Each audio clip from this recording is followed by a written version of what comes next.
वर्धमानाय निर्धूत कलिरात्मने शालोकानां त्रिलोकानां यद्विद्यादर्पणायते। बोले महावीर भगवान की, आचार्य समंतभट्टाचार्य महामुराज की, जिनवाणी माता की।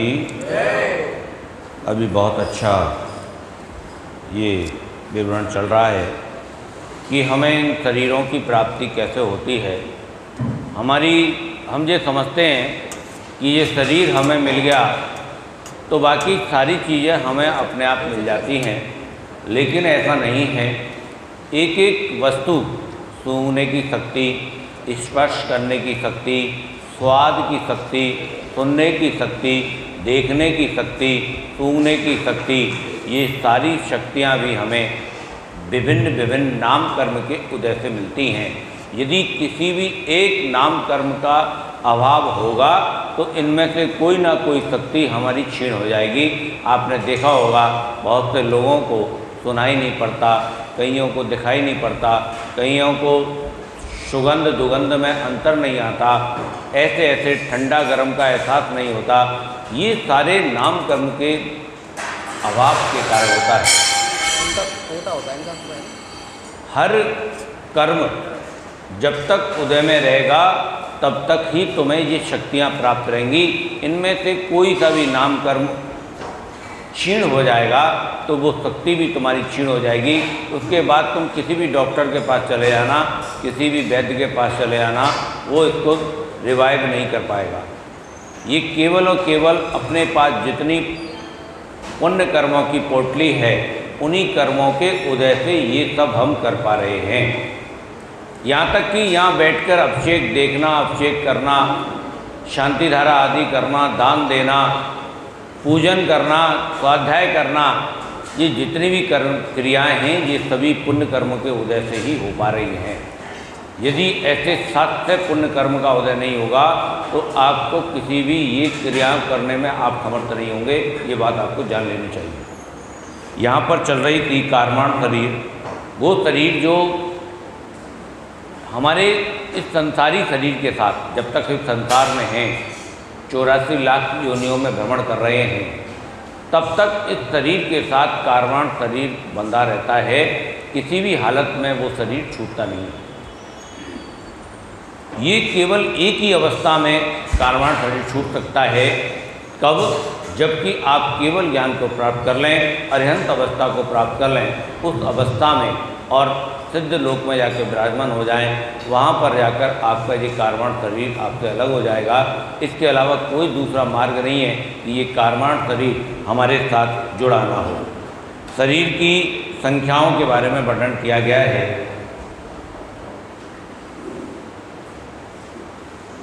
बंधन नाम कर्म।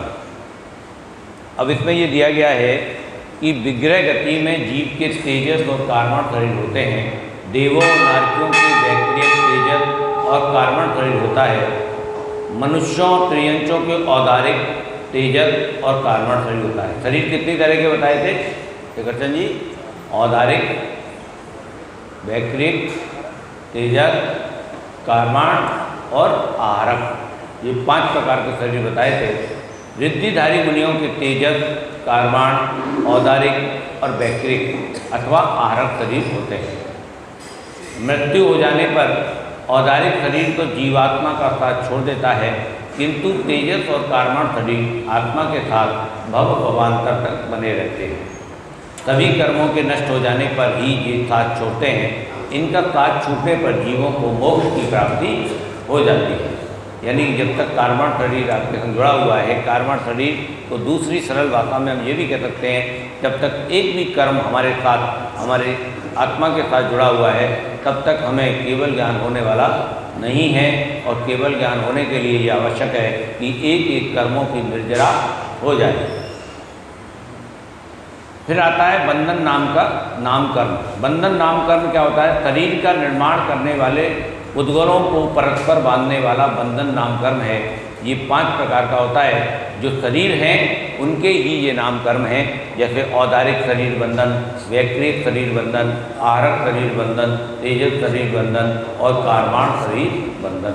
यानी ये हमारा जो शरीर हमें मिला है, ये आज पर्याप्तक शरीर है हमारा। ये पर्याप्तक यानी सारे कुछ जो शरीर में अंग होने चाहिए वो अंग हमारे शरीर में है। और एक होता है अपर्याप्तक शरीर। अपर्याप्तक का मतलब कोई भी एक अंग ना होना, एक उंगली ना होना, एक हाथ नहीं होना, एक पैर नहीं होना, एक आँख नहीं होना, ये होता है अपर्याप्तक शरीर। तो पर्याप्तक शरीर का कितना महत्व है कि आप भगवान का अभिषेक कर पा रहे हैं, मुनि महाराज को हार दे पा रहे हैं, या दीक्षा भी लेनी है तो पर्याप्तक शरीर होना चाहिए। यदि अपर्याप्तक शरीर है तो वो व्यक्ति दीक्षा नहीं ले सकता। ये जरूरी है, कंपलसरी है दीक्षा लेने के लिए। मुनि महाराज को दीक्षा लेने के लिए कंपलसरी है कि वो सर्वांग सुंदर होना चाहिए, तभी वो मुनि दीक्षा उसको लेने का अधिकारी है। अथवा यदि उसके अंगोपांग कोई कम है तो वो दीक्षा नहीं ले सकता, उसको गुरु उसको दीक्षा देगा ही नहीं। ये तो उनसे पूछना, ये मैं नहीं बोलूँगा इस बारे में। काफ़ी विवादित रहता मामला। ये अपना विषय नहीं है। ये जो दीक्षा ले रहा है और जो दीक्षा दे रहा है जो उसका विषय है। जो मैंने इसमें लिखा वो आपको मैंने बता दिया। अब कोई वर्तमान में किसी के संग क्या घटना घटित हो रही है वो उससे जाकर पूछो, उसके गुरु से जाकर पूछो। ये गुरु नहीं है, हम उसके ऊपर टिप्पणी करने में समर्थ नहीं है। दूसरा होता है संघात नाम कर्म, यानी जिस कर्म के शरीर से, जिस कर्म के उदय से औदारिक आदि शरीर की छिद्र रहित एक रूपता होती है, उसे संघात कर्म कहते हैं। यदि ये कर्म नहीं हो तो जीव तिल के लड्डू के समान अपुष्ट शरीर वाला हो जाएगा। इसके भी 5 भेद हैं, जो औदारिक, आरक, कामराण, वैक्रियक, तेजस शरीर। वर्ण नाम कर्म, जिस कर्म के उदय से शरीर को काला, सफ़ेद, नीला, पीला रंग मिलता है, वो वर्ण नाम कर्म के उदय से मिलता है। जैसा आपने नाम कर्म का बंध किया है वैसे ही आपको शरीर का रंग मिलेगा। जिसमें श्वेत नाम कर्म, श्वेत वर्ण नाम कर्म का उदय किया है वो गोरा होगा। जिसने गेहुआ नाम कर्म का उदय किया है तो गेहुआ होगा। जिसने सांवला नाम कर्म का उदय कर्म का बंध किया है तो वो सांवला होगा। जिसने बिल्कुल काला किया है तो वो काला होगा। तो इसमें कोई बात नहीं है, बिल्कुल है, बिल्कुल है, 100%। श्याम, उनको कहेंगे श्याम वर्ण नाम कर्म। क्या कहेंगे उनको? श्याम वर्ण। भाई देखो, काले रंग वालों को शर्माने की जरूरत नहीं है। हमारे नैनीनाथ भगवान भी तो श्याम वर्ण के थे, उनको सोचना चाहिए मैं उसी परंपरा से हूँ। और कौन कौन थे भगवान श्याम वर्ण के थे? नैमीनाथ और सुपार्श्वनाथ थे, 2 भगवान थे जो श्याम वर्ण के थे। हाँ जी, किसी को पता है? तो ऐसा नहीं है, जो श्याम वर्ण के हमारे श्रावक हैं उनको भी छाती तान के चलना चाहिए। ये कोई वो थोड़ी है श्याम वर्ण है तो क्या हो गया, जो तीर्थंकर श्याम वर्ण के हो सकते हैं, हम हो गए तो क्या हो गया। तीसरा होता है गंध नाम कर्म। जिस कर्म के उदय से शरीर में गंध उत्पन्न होती है उसे गंध नाम कर्म कहते हैं। जैसे किसी के शरीर में सुगंध निकलती है और किसी के शरीर में कितना भी वो लगा लो, ओडोनिल क्या बोलते हैं, डीओ, हाँ ओडोनिल। मैंने कभी लगाया नहीं ना, इसलिए पता नहीं मेरे। डीओ सेंट,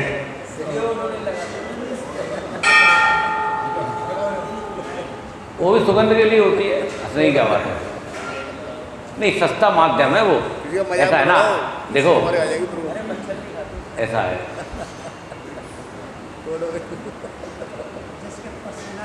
हाँ, दुर्गंध आएगी ऐसा कोई ज़रूरी नहीं है। ये तो नाम कर्म के उदय से आएगी, ऐसा मानो। पसीना आ रहा है और दुर्गंध आए, जो कोई कंपलसरी नहीं है। ये गंध नाम कर्म के उदय से उसके शरीर से गंध और दुर्गंध आएगी, जैसा उसने कर्म का बंध किया है। यदि दुर्गंध नाम कर्म का बंध किया है तो दुर्गंध आएगी, और सुगंध नाम कर्म का बंध किया है तो सुगंध आएगी। ऐसा जानना चाहिए, अपनी बुद्धि नहीं लगानी चाहिए कि पसीना आ रहा है तो इसमें तो बदबू आएगी।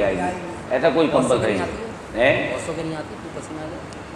स्पर्श नाम कर्म, जिसके कर्म के उदय से हमें ठंडा, गरम, हल्का, भारी, चिकना, रूखा, कठोर, मुलायम आदि का एहसास होता है, वो स्पर्श नाम कर्म का बंध होता है। बहुत से लोगों को उसके हाथ में रख दो तो उन्हें यही नहीं पता लगता कि गर्म है या ठंडा है, ऐसी भी बीमारी बोली जाती है। लेकिन हम यदि शास्त्रीय भाषा में कहें तो ये स्पर्श नाम कर्म के बंध का कारण है।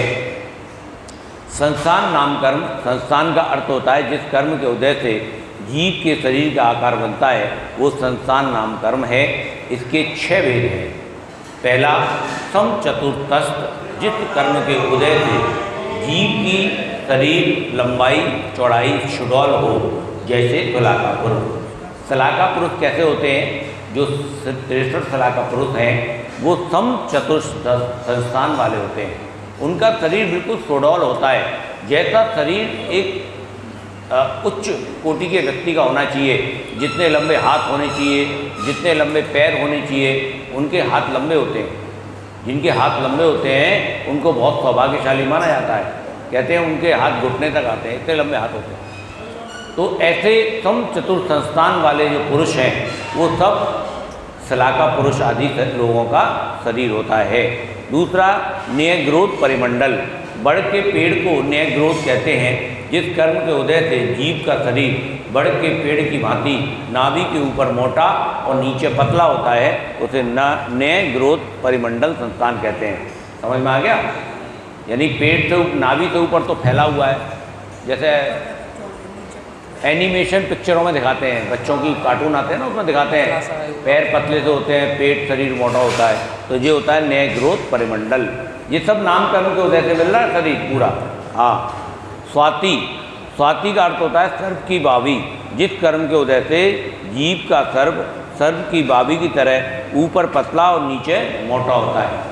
बहुतों के पैर बहुत मोटे मोटे होते हैं और वक्ष स्थल पतला होता है, उसे कहते हैं स्वाति संस्थान नाम कर्म। चौथा होता है बामन, जिस कर्म के उदय से शरीर का बौना या नाटा रह जाता है वो बामन संस्थान कहलाता है। एक बामन अवतार पढ़ा ना आपने, जो हमारे विष्णु कुमार मुनि थे वो बामन बन के गए थे, यानी 3 फुट के बन के गए थे। तो उन्होंने कहा था 3 फुट के बन के गए, वो 3 गज जमीन चाहिए, 3 पैर जमीन चाहिए। तो वो राजा बाली हंसने लग गया, राजा बाली हंसने लग गया और वो कहने लगा कि बताओ 3 हाथ का तो तू स्वयं है और 3 गज 3 पैर जमीन मान रहा है, तो न कुछ ऐसा तो मांग जो मैं देखने में मेरा भी डेकोरम हो। तो नहीं, मेरे को तो 3 ही चाहिए। तब उन्होंने अपनी बैक्टीरिया रिद्धि से अपने शरीर को इतना बड़ा कर लिया, महिमा रिद्धि होती है बड़ा करने वाली, उससे। और एक पग में पूरा सुमेरु पर्वत और दूसरे पग में पूरा इधर का हिस्सा नाप लिया। तीसरा उन्होंने कहाँ रखूँ, अब तीसरा उन्होंने कहा भैया मेरे सिर पर रख दे। तो ऐसे करके ये बामन शरीर होता है। 5वां होता है कुब्जक, जिस कर्म के उदय से शरीर में कुब निकल आती है और कुबड़ा शरीर होता है, उसे कुब्जक संस्थान कहते हैं। बहुत सा आपने देखा होगा झुक के चलते हैं और बीच में कुब्बड़ निकल आता है। आजकल कम दिखाई देते हैं, पहले ज़्यादा दिखाई देते थे। तो ये भी कुब्बड़ नाम कर्म का उदय होता है, उसके कारण ये शरीर इस तरह का बनता है। 6वां होता है हुंडक, शरीर का बेडोल या विषम आकृति होना हुंडक संस्थान कहते हैं। जैसे नारकियों का शरीर, हुंडक नारकियों का शरीर कैसा होता है?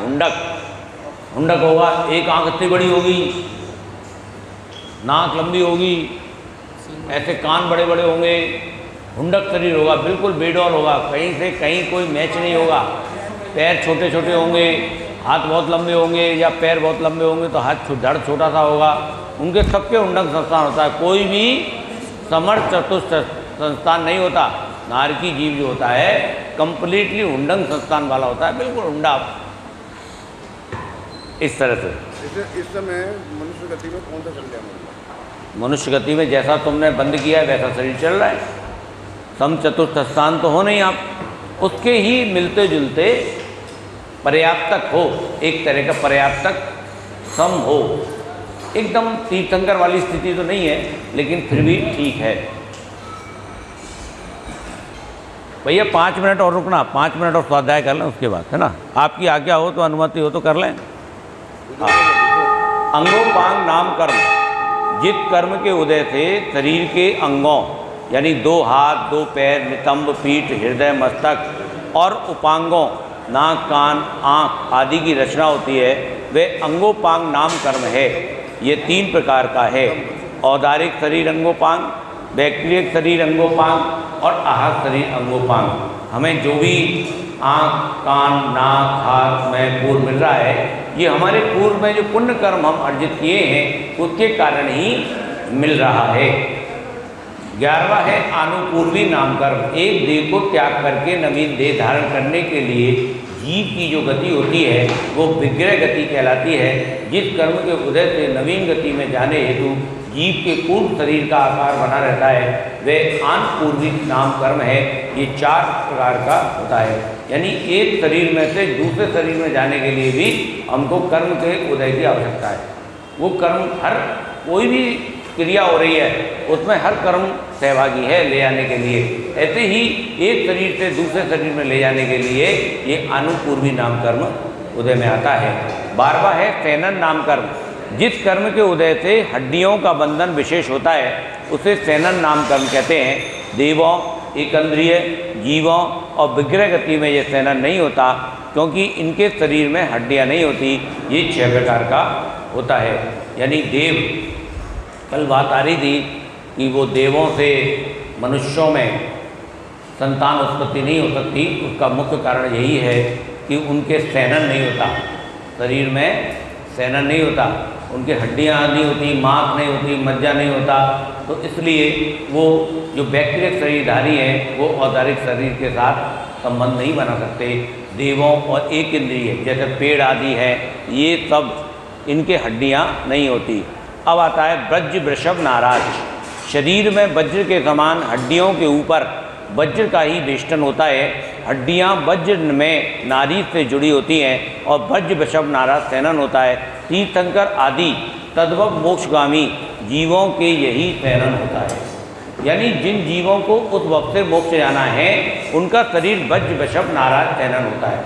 वज्र, वृषभ, नाराज सैनन यानी तलवार से भी उसको काटा नहीं जा सकता। एक महाभारत में एक कथा आती है कि पितामह भीष्म को इच्छा मृत्यु का वरदान प्राप्त था। देखो यहाँ भी मिथ्यात्व आ गया। कभी भी इच्छा मृत्यु का वरदान किसी को मिल ही नहीं सकता। व्यक्ति, कोई भी जीव तब तक जीवित है जब तक कि उसकी आयु शेष है। उनका शरीर वज्र, वृषभ, नाराज सैनन था, यानी उनके शरीर में तीर भी लग गए तब भी उनकी मृत्यु नहीं हुई। तो उन्होंने कहा मेरा जब तक आयु कर्म पूरा नहीं होगा तब तक मैं इस सैया पर लेटा रहूँगा। जिस दिन मेरा आयु कर्म पूर्ण हो जाएगा उस दिन मैं ये शरीर छोड़ दूंगा। जबकि इसका उलट कर दिया गया। उलट क्या कर दिया गया? आकर्षित करने के लिए कि उनको इच्छा मृत्यु का वरदान था, लेकिन वास्तविकता ऐसी नहीं थी। उनका शरीर जो था वो वज्र के समान था, वज्र वृषभ था।